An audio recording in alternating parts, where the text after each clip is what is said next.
welcome to my YouTube channel, or welcome back to my YouTube channel, Storytelling Sensation.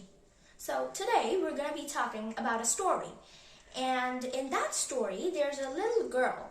She is extremely spoiled and extremely stubborn, but she did end up becoming nice towards the end of the story. Now you may wonder, how can a girl so spoiled and so stubborn actually end up becoming nice? Well, that is what we're gonna find out in the story. So without wasting any time, let's get right into the story. Staying with Auntie Sue. Where are we going for our holidays this summer, Mummy? Asked Katie. I want to go to the seaside again, the same place as last year. Daddy and I are going away by ourselves for a change, dear, said her mother. I feel rather tired and just want to be with Daddy. But what's to happen to me? Cried Katie in dismay. I want to come too. No, Katie, said Daddy. You're going to stay with Auntie Sue. You haven't behaved very well lately, and Mummy and I are afraid we've spoilt you. I think it'll do Mummy good to leave you with someone for a little while. You are really growing selfish and rude, you know. Katie was horrified. She was only a child, and she had been spoilt. Mummy was far too easy with her, and now Katie had grown into a most unpleasant little girl.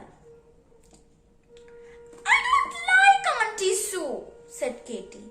She doesn't like me either. Oh, yes, she does, said her mother, who simply couldn't imagine anyone not liking her beautiful, precious Katie. She'll be very nice to you indeed. So Katie went to stay with Auntie Sue. She wasn't very nice to her auntie. I wanted to go with Mummy and Daddy, she said. I didn't want to come and stay with you. Well, I'm afraid you'll have to put up with me, Katie, said her aunt cheerfully. I hope you'll help me and will like the things I cook for you.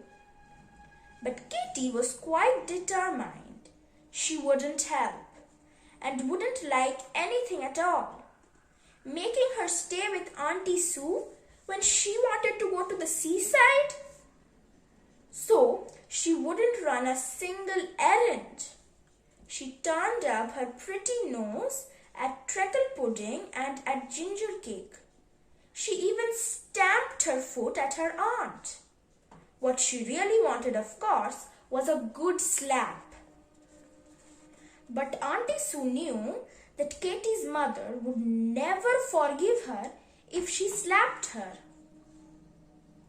I hope you don't behave like this at home, Katie, said her aunt. I don't wonder your mother needs a holiday without you. If you do, you seem to expect to do everything that you like and nothing that you don't. That's a good idea, said Katie. I shall go to bed when I like. I shall get up when I like. I shall wear what clothes I like. I shall do just what I like. She expected her auntie to be very upset and cross and to argue with her.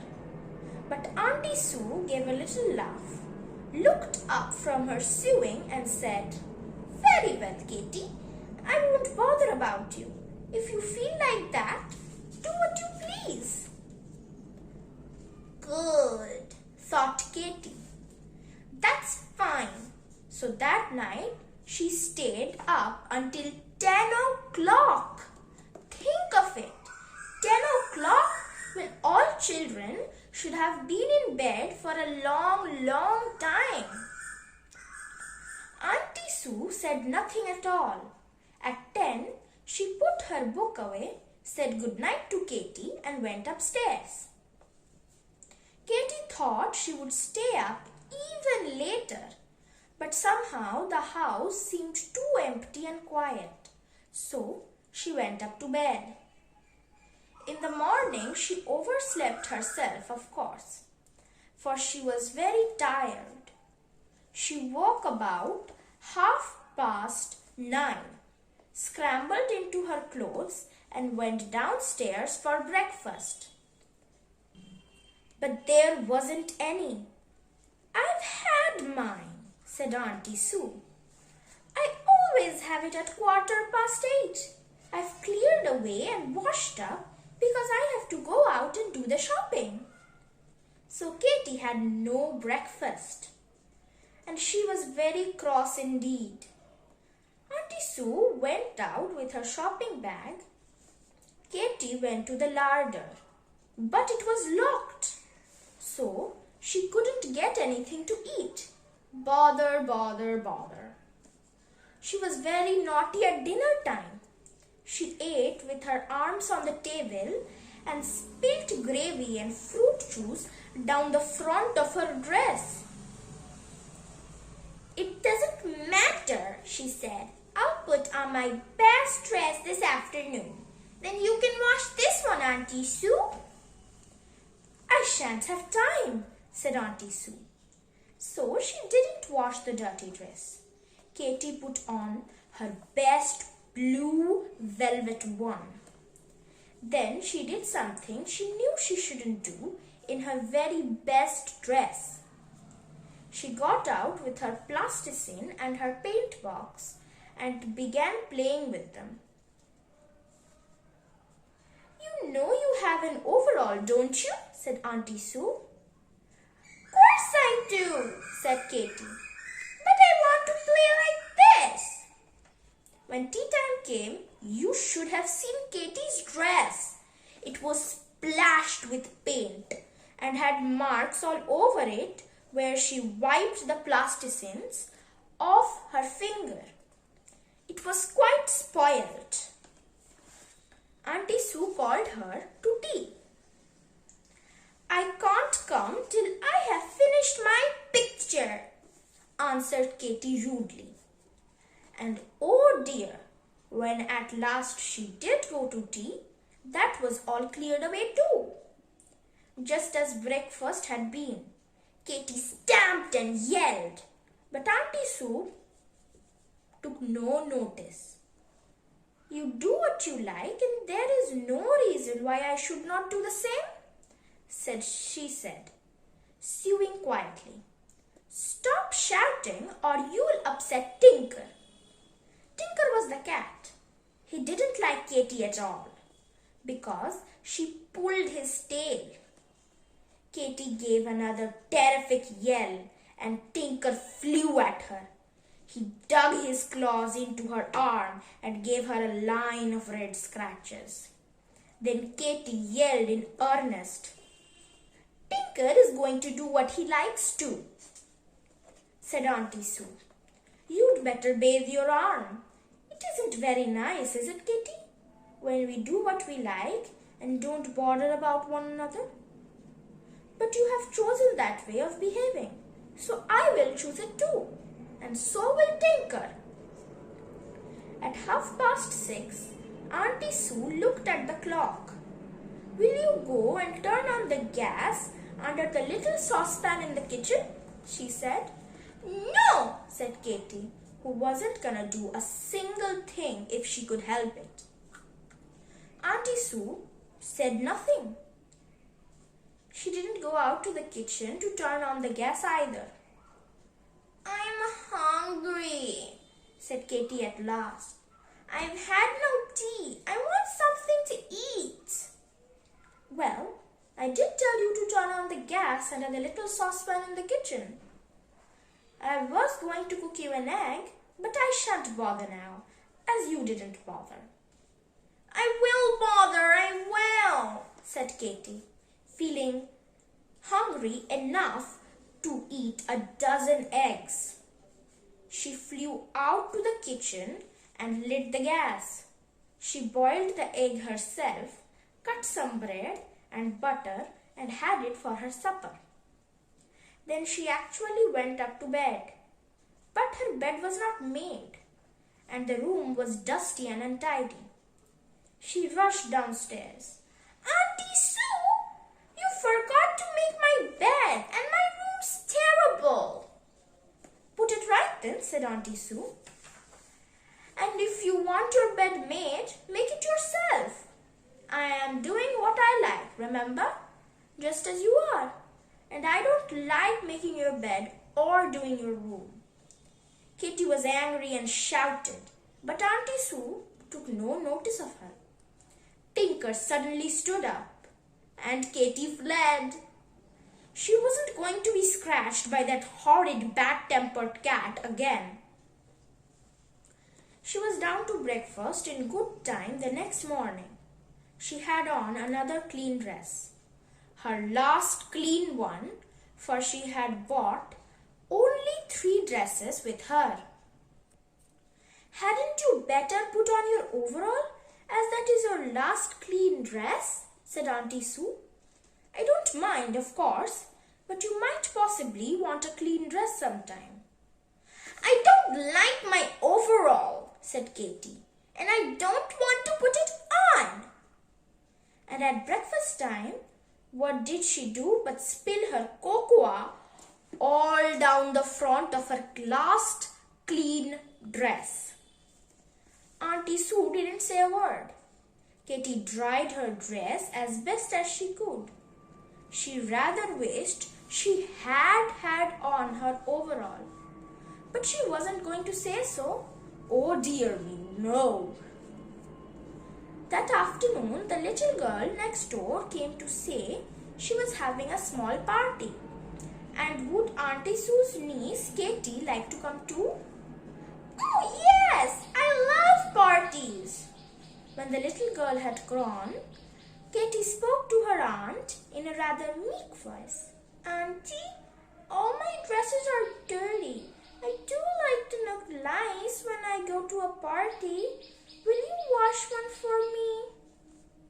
I shall have my sewing meeting here today, said Auntie Sue. I shall have no time. But Auntie, I can't go to a party in a dirty dress, said Katy, almost in tears. No, you can't possibly, Auntie agreed. You could go in your overall. You haven't worn it, so it's still clean. I can't go to a party in an overall, cried Katy, horrified. I can't. Everyone would laugh at me. It might do you good to be laughed at, said Auntie Sue. Maybe you wouldn't be so careless with your dresses then. Well, do as you like. Wear your overall and go, or don't wear it and stay at home. Katy didn't go. She sat listening sulkily to all the fun going on next door.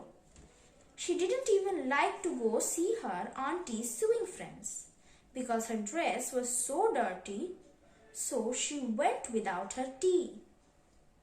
It wasn't much fun doing exactly as she liked if Auntie did the same.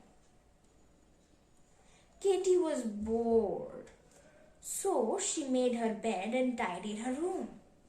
She felt pleased when she saw how nice it looked.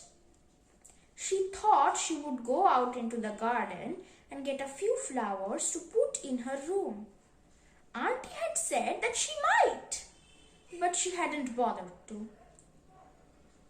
She went out and picked some. Then she picked some for her auntie's bedroom too.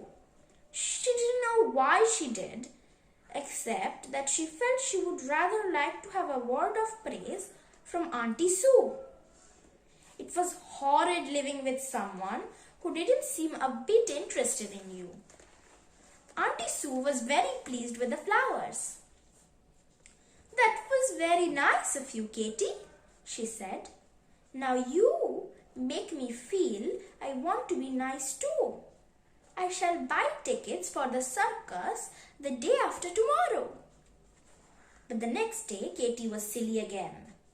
She thought she would go for a walk, and off she set, without a coat or hat or scarf. Auntie Sue called after her. "It's going to rain. Wouldn't it be best to wear your Macintosh, sou'wester and rubber boots?" "Don't fuss, Auntie," said Katy cheekily, and wouldn't go back. So of course she got caught in a real storm and was soon wet through. She tried to shelter under a tree, but the wind caught her there, and she shivered with cold. She ran all the way home in the rain. "You had better get straight in a warm bed," said Auntie Sue, "or you will get a cold." But Katy wouldn't. She didn't want to. So by the next morning, she had a terrible cold and didn't feel well enough to get out of bed at all. She wondered if Auntie Sue would think she was oversleeping and clear away the breakfast things again and go out shopping and leave her. Oh dear, and she felt so bad. It would be nice to have somebody being kind to her. She wouldn't be able to go to the circus now either. Katy cried into her pillow and felt sorry for herself.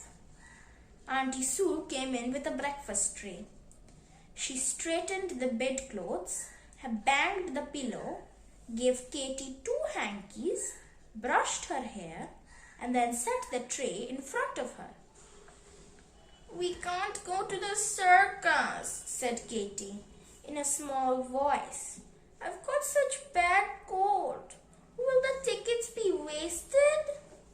"My dear child, when I saw you going out yesterday without a Mac, I knew you would get wet through and have a cold today. So I was not foolish enough to buy the tickets," said Auntie Sue. "Now, if you are going to be sensible and do what you're told for once, then I shall be sensible and kind too." "Oh, I do want to be kind to me today," begged Katy, and she actually took her auntie's hand. "I've been awfully silly." "You've been worse than silly," said Auntie Sue briskly. "You've been horrible. But there, it's not altogether your fault. As I've said before, you've been spoiled." Katy did everything she was told. She ate what her aunt brought her. She took her medicines. She had a sleep in the afternoon. She was patient and grateful and polite. "Well," said Auntie Sue after tea, opening a book to read to Katy, "what a surprise you are, Katy. I'd no idea you had any niceness in you. If I'm not careful, I shall end up by liking you very much." "Oh, do, Auntie," said Katy. "I want you to like me. I'd be proud if you did. I know I'm spoiled, but I'll try not to be with you. I shan't do what I like anymore. I'll do what you like." "We'll both do that," said Auntie Sue, pleased, and she opened the book to read to Katy. She and Katy had a nice time after that. But I don't know what will happen when Katy goes back home to her mother and father. If they spoil her again, it will be very hard for her to be nice, won't it? She'd better go and live with Auntie Sue. If you are new to this channel, then make sure you hit the subscribe button, click on the notification bell to get the latest updates from my channel. And please do hit the like button and comment on my video to let me know about your opinion on this story. Until next time, bye!